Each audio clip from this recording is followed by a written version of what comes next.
오늘에게 주신 하나님의 말씀 레위기 1장 1절에서 17절까지의 말씀입니다.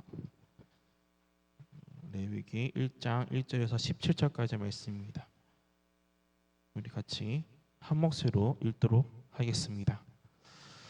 여호와께서 회막에서 모세를 부르시고 그에게 말씀하여 이르시되 이스라엘 자손에게 말하여 이르라. 너희 중에 누구든지 여호와께 예물을 드리거든 가축 중에서 소나 양으로 예물을 드릴지니라. 그 예물이 소의 번제이며 흠없는 수컷으로 회막문에서 여호와 앞에 기쁘게 받으시도록 드릴지니라. 그는 번제물의 머리에 안수할지니 그를 위하여 기쁘시게 받으심이 되어 그를 위하여 숫죄가 될 것이라.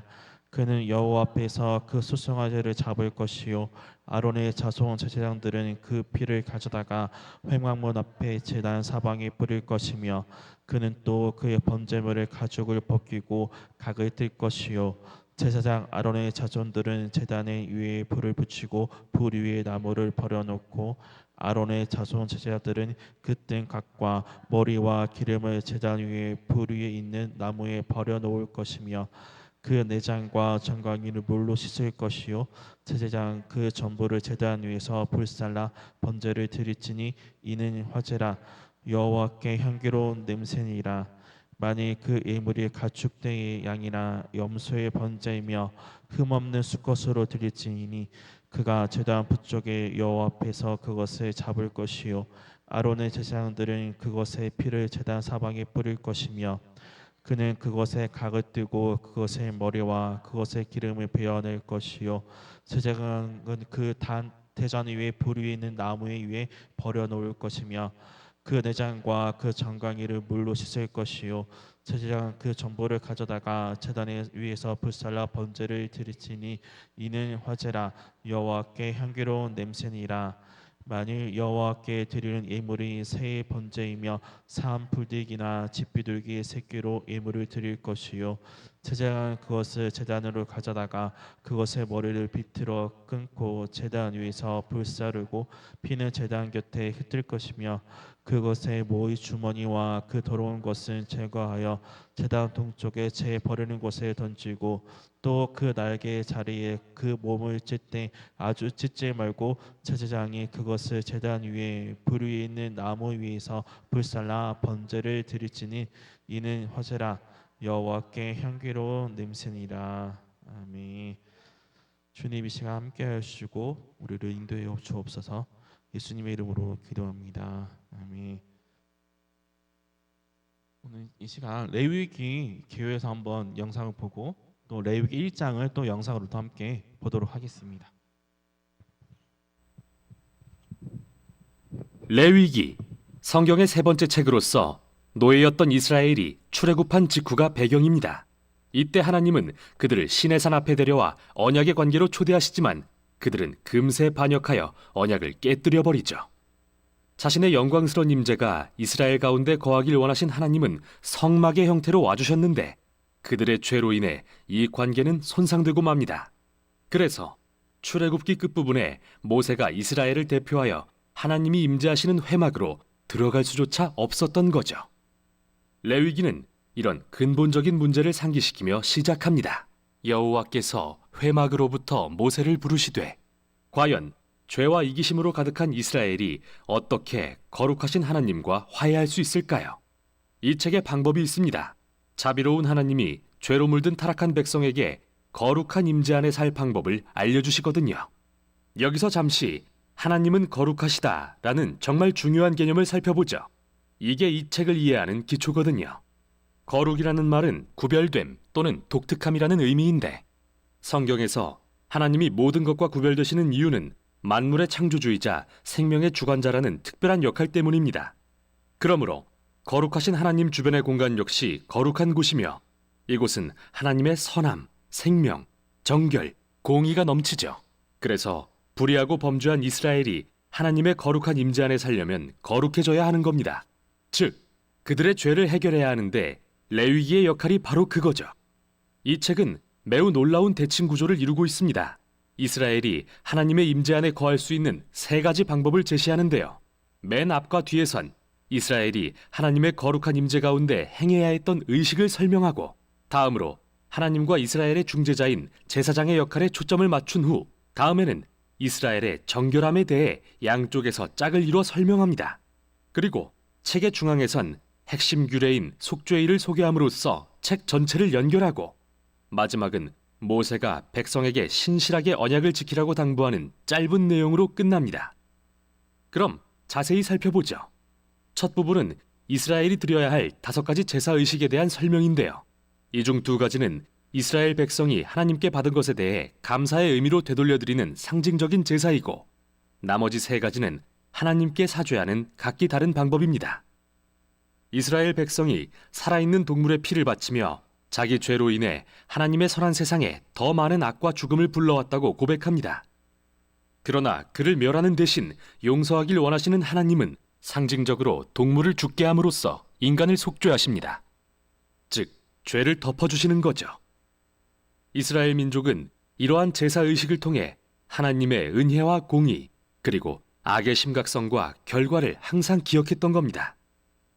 의식에 대한 2번째 부분은 이스라엘의 7절기에 대한 건데요. 각 절기는 하나님께서 이집트 노예였던 이들을 어떻게 구하시고 광야로 이끌어 약속의 땅까지 인도하셨는지 이야기합니다. 이스라엘은 이 절기들을 정기적으로 기리며 자신들이 누구고 그들에게 하나님이 누구신지를 기억했습니다. 이제 이스라엘의 제사장에 대한 내용입니다. 아론과 그의 아들들이 처음으로 이스라엘을 대신해 하나님의 임재에 나아가도록 위임을 받고 맞은편에선 제사장이 갖춰야 할 자격에 대해 설명합니다.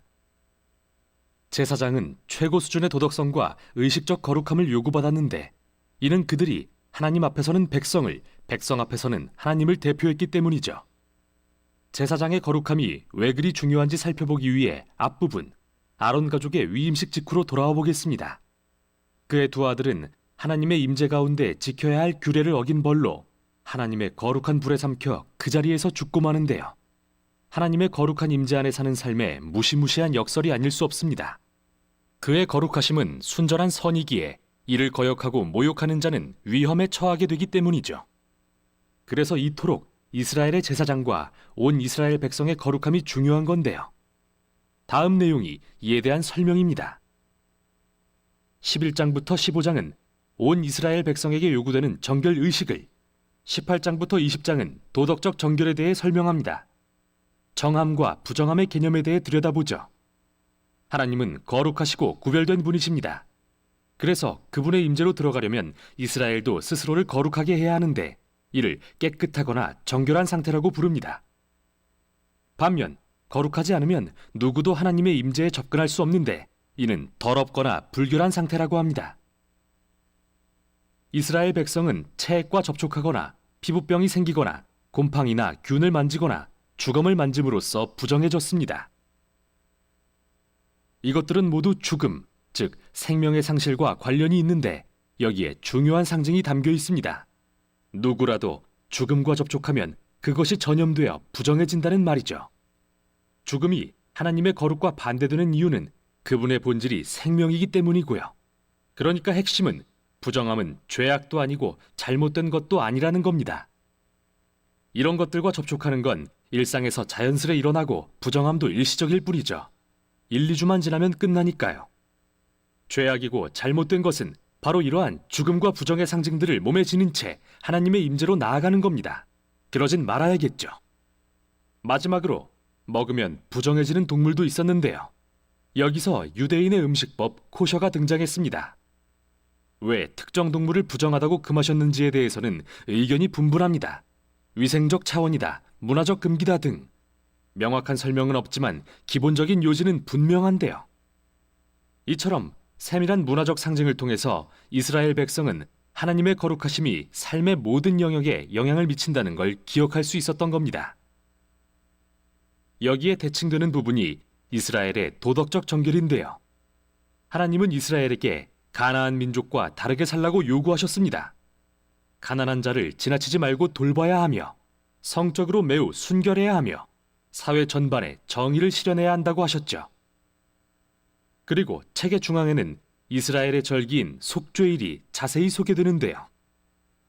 분명히 백성 중 누군가는 죄를 짓거나 불순종을 하고도 제사를 드리지 않았을 수 있기에 대제사장은 1년에 한 번씩 2마리의 염소를 잡아 한 마리는 백성의 죄를 대신하는 속죄 제물로 바치고 다른 한 마리는 희생의 염소로 삼았습니다. 제사장이 이스라엘의 죄를 고백하고 이 염소에게 그 죄를 전가한 뒤 광야로 내보내는 상징적인 의식이었죠. 백성의 죄와 그 결과를 없애고 자신과 화목하게 살게 하시려는 하나님의 마음이 정말 잘 드러나는 장면입니다. 레위기는 모세가 이스라엘에게 언약을 신실하게 지키라고 당부하면서 끝을 맺는데요. 너희가 하나님이 주시는 평화와 풍요의 복을 누리려면 이 모든 율법을 지켜야 한다. 그러나 불순종하여 하나님의 거룩을 더럽히면 그게 재앙, 곧 아브라함에게 약속하신 땅에서 추방될 것이라는 경고였죠. 레위기가 성경 전체에서 어떤 역할을 하는지 알고 싶으신가요? 그럼 다음 책인 민수기의 첫 문장을 보십시오. 여호와께서 회막에서 모세에게 말씀하여 이르시되. 이제 모세는 이스라엘을 대표하여 하나님의 임재로 나아갈 수 있게 된 겁니다. 그게 레위기가 한 일이죠. 이스라엘의 실패에도 불구하고 하나님은 그들의 죄를 덮을 방법을 제공하시고 자신과 화목을 이룰 수 있게 하셨는데 레위기는 바로 이 방법에 대한 책이었습니다.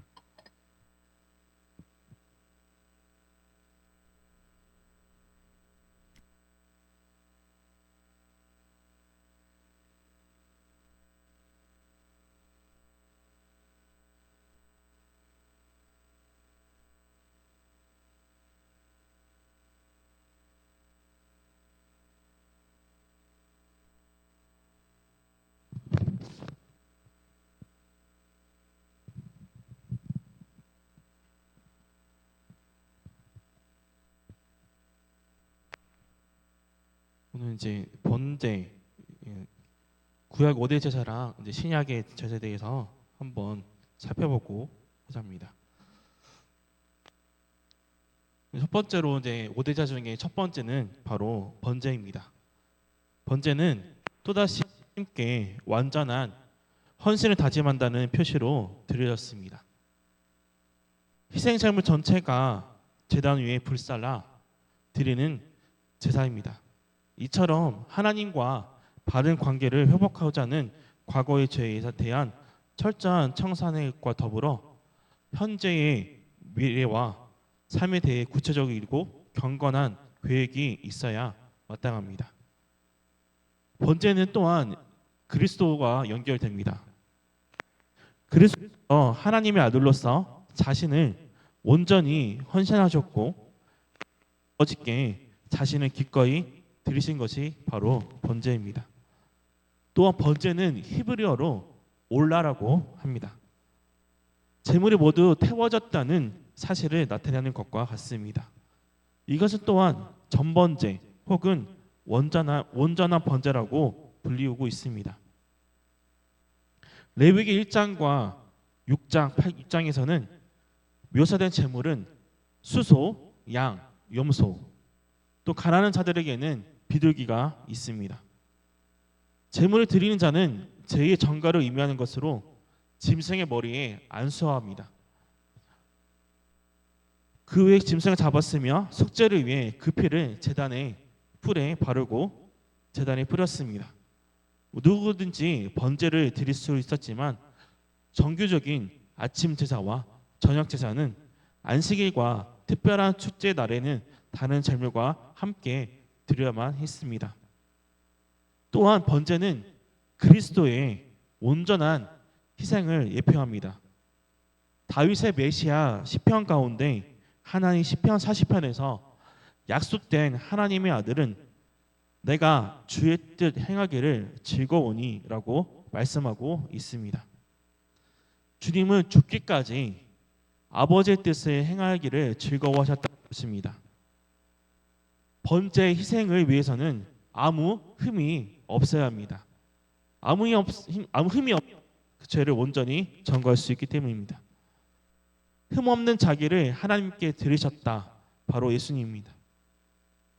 또 로마서 12장 1절에 너희 몸을 하나님이 기뻐하시는 거룩한 산 제사로 드리라.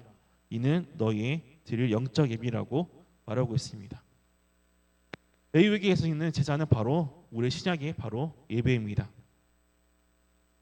구약에서는 양이나 소를 잡았지만 우리는 신약에서는 우리 몸을 거룩한 산 제물로 드려야 합니다.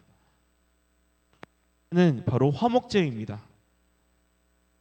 하나님의 은혜를 감사하거나 또 소원을 드릴 때 흠없는 양과 염소의 피를 제단에 뿌리고 기름을 태우며 정성을 드리던 구약 제사 중에 하나입니다.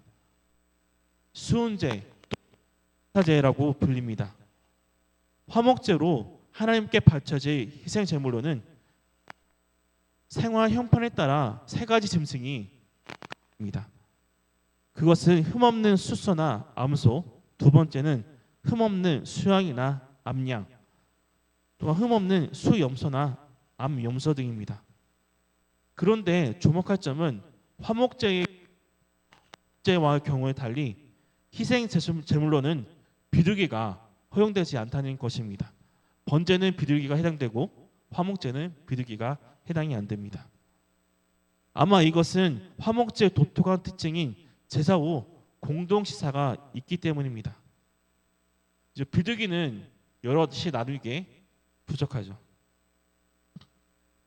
한편 여기서 희생에 대해 해당하는 히브리어로 제바흐인데 여기서는 죽이다, 도살하다란 뜻을 가진 자바의 동사로 파생된 말입니다. 곧 죽임 당하여 제물이 될 짐승을 가리킵니다.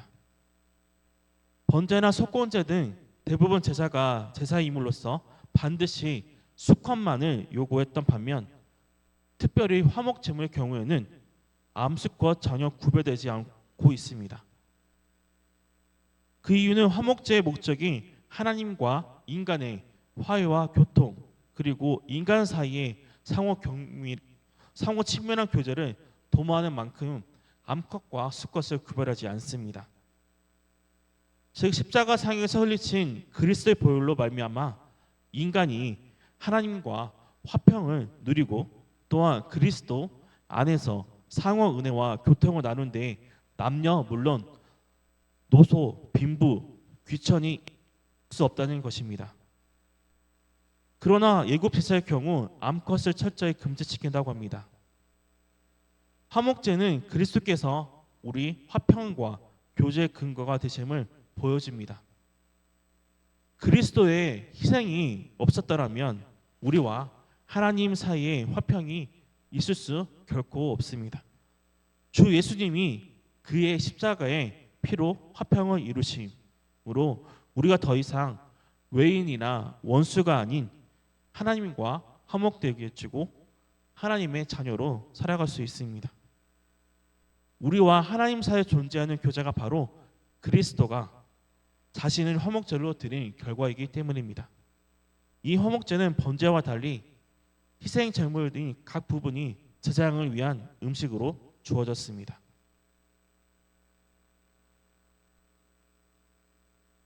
오늘날 제사장인 성도는 그리스도 안에서 분깃을 가지고 있으며 오직 그리스도 안에 있는 하나님과 화평한 관계를 누립니다.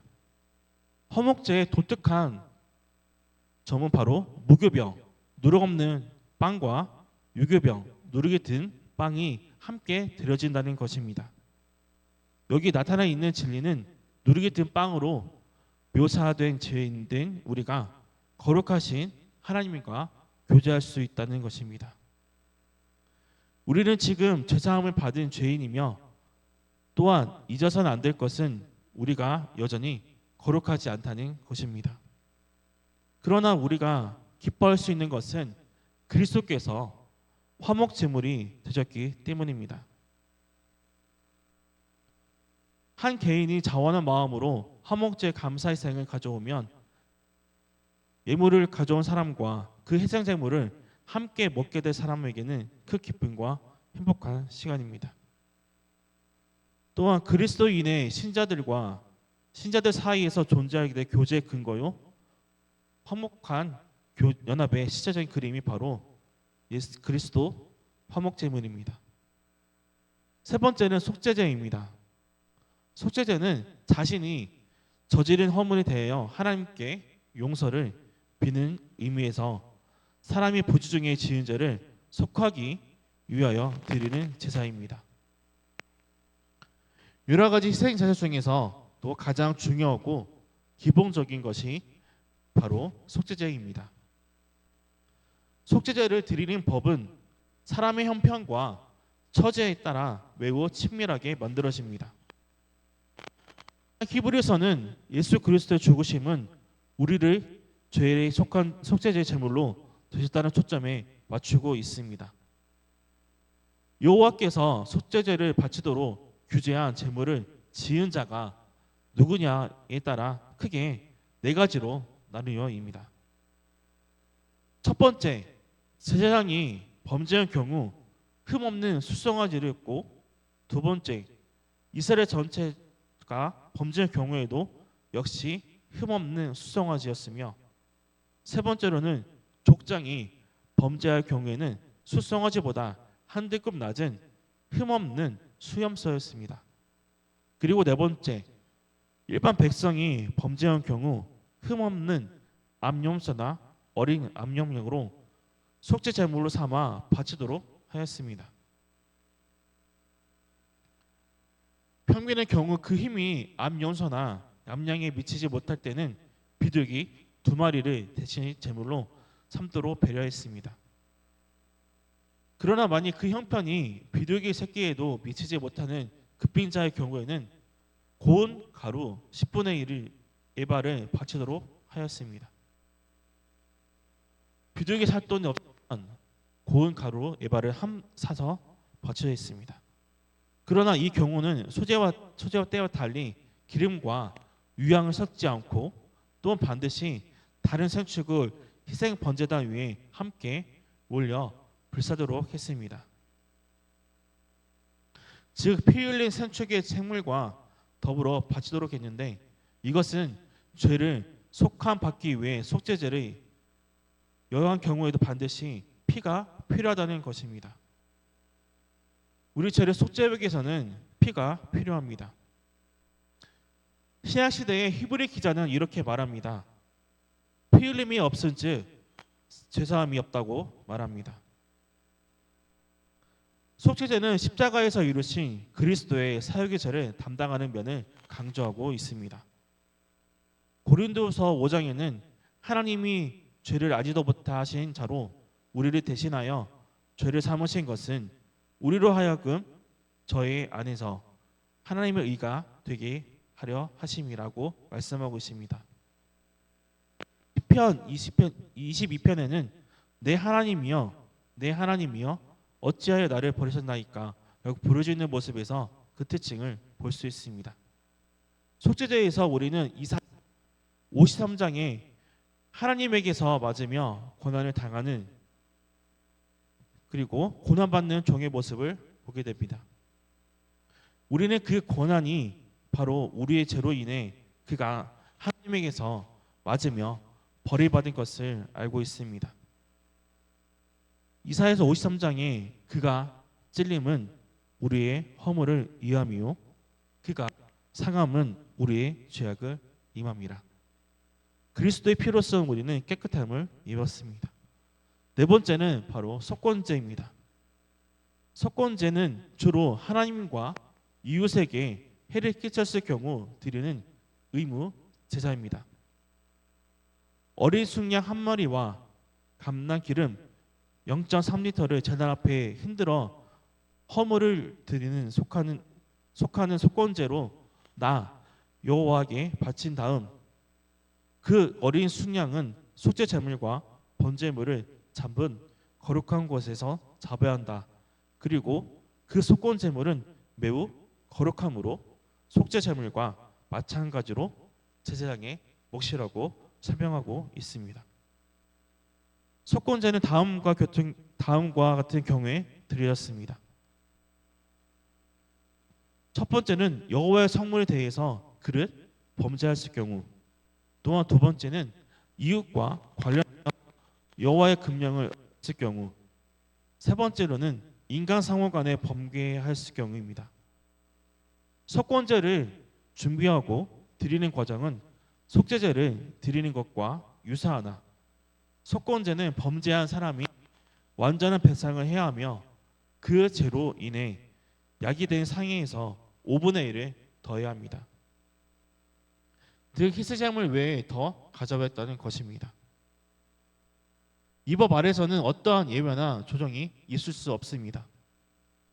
그 사람이 부자이거나 가난하거나 혹은 범죄했거나 모르고 했거나 차별이 없다는 것입니다. 속건제는 바로 5분의 1을 항상 더해 있습니다. 주님과 성막에 대해서 그를 범죄했을 경우 혹은 이웃에 대해 그를 범과했을 경우, 범죄한 사람은 속건제 드리는 그날에 배상과 함께 5분의 1을 항상 더해야 했습니다. 이런 죄를 범한 자는 그가 죄가 들은 날에 그 물건에 5분의 1을 더하여 주인에게 돌려줘야 하며, 그는 자기 허물을 속할 속건 제물이나 여호와께 가져와야 한다. 속건제에는 그리스도께서 우리의 죄를 지셨을 뿐만 아니라 그 죄 결과를 감당하실 수 있다는 사실을 하고 있습니다. 십자가에서 우리 주님이 우리가 범죄한 죄에 대해 형벌뿐 아니라 그 죄로 인해 야기된 결과까지 감당하셨다는 것입니다. 마지막으로 우리는 다섯 번째 소재입니다. 번제가 동물성 제사라면 소제는 식물성 제사입니다. 이 소제는 번제나 화목제물에 곁들여지는 부속적 제사로서 고운 가루, 화덕에 구운 것, 부친 것, 삶은 것 등이 있습니다. 소제는 선물 혹은 곡물이라는 뜻의 위나라는 기본적인 것으로 어떤 사람이 보다 높은 사람의 호의를 얻기 위하여 드리는 물을 가리킵니다. 그러나 후에는 받은 호의나 은혜에 대해 감사하는 마음을 표하기 위해 자발적으로 바치는 뇌물을 뜻하기도 했습니다. 보통 번제 뒤에 따랐고 그 가루와 기름의 양은 희생제물에 따라 정해져야만 했습니다. 한편 성경에 의하면 이러한 소제가 드려진 다음에는 언제나 화목제가 뒤이어 이어졌음을 알 수 있습니다. 이 소제는 하나님께 대한 충성과 감사를 의미합니다. 제사고 남은 부분은 다른 제사 때와 마찬가지로 제사장의 분깃으로 돌렸습니다. 구약의 5대 제사 중 소제가 번제, 화목제, 속죄제, 속건제 등 다른 네 가지 제사와 독특한 특징은, 다른 네 가지 제사는 동물적 희생시켜 피 있는 제사이지만 소제만은 피 없는 곡물 제사였습니다. 그런 소제에는 두 가지 형태가 있습니다. 즉 번제, 화목제 등과 같이 피 흘리는 제사들과 더불어 그 일부로서 함께 드려지는 소제의 경우가 있고, 또한 독자적으로 드려지는 경우가 있습니다. 동물의 피와 곡물을 같이 드리는 제사도 있었고, 따로 곡물만 드리는 소제만 있습니다. 소제의 경우에는 백성들이 하나님께 대한 감사와 충성을 표현할 때 했으며 언제든지 드릴 수 있었던 독자적인 소제에 관한 규례입니다. 히브리서 9장 22절에 피 흘림 없이는 사함이 없다라는 규례는 구약 시대의 속죄의 대원칙이었습니다. 한편 이러한 원리는 오늘날 신약 성도들에게 적용이 됩니다. 인간과 인간 사이의 화해와 반성 정도로 그 죄가 회개되는 것이 아니라 어떤 형태의 죄든지 예수님의 보혈의 공로로 힘이 있을 때 그 죄가 용서된다는 것입니다. 소제 예물의 종류로는 크게 날 것과 요리된 것으로 나뉩니다. 요리된 제물이 아닌 경우에는 단지 기름을 붓기만 했습니다. 여기서 기름은 쇠면이고 감람나무 열매로부터 짜낸 올리브 기름을 가리킵니다. 이는 영적으로 이 기름이 성령의 사역을 상징한다고 볼 수 있습니다. 또한 소재는 유향을 첨가하였다라고 하기도 합니다. 여기서 유향은 감람과 속하는 유향나무로부터 짜낸 고급 향료를 나타냅니다. 이것이 첨가하는 이것은 제물이 향기가 풍기기 위한 것입니다. 그죠? 향기를 부으면 그 향기가 날아가므로 하나님께서 그 향을 받으신다는 것입니다. 영적 의미에서 유향으로부터 퍼져나온 이 향은 성도들의 아름다운 기도나 모범적인 생활 혹은 하나님 앞에 정적으로 순종하신 그리스도의 향내나는 아름다운 생애를 상징합니다. 그 향기가 바로 그리스도의 향기라는 것입니다. 소재 예물이 되는 고운 가루는 먼저 인간과 관련되어 겉모습이 완전히 깨어진 후 순결한 심령으로 하나님을 섬기는 것을 상징합니다. 그리스도와 관련돼서는 조금도 조약한 데가 없는 그리스도의 순결하고 완전한 인상을 상징합니다. 소재의 고운 가루는 주 예수님의 완전하고 균형 잡힌 삶을 나타내고 있습니다. 기름과 유향이 이 예물과 함께 어우러져 우리의 주님 가운데 나타난 성령님의 사역과 하나님 아버지 앞에서 자신의 삶을 아름다운 향기로 드리는 것을 나타내고 있습니다.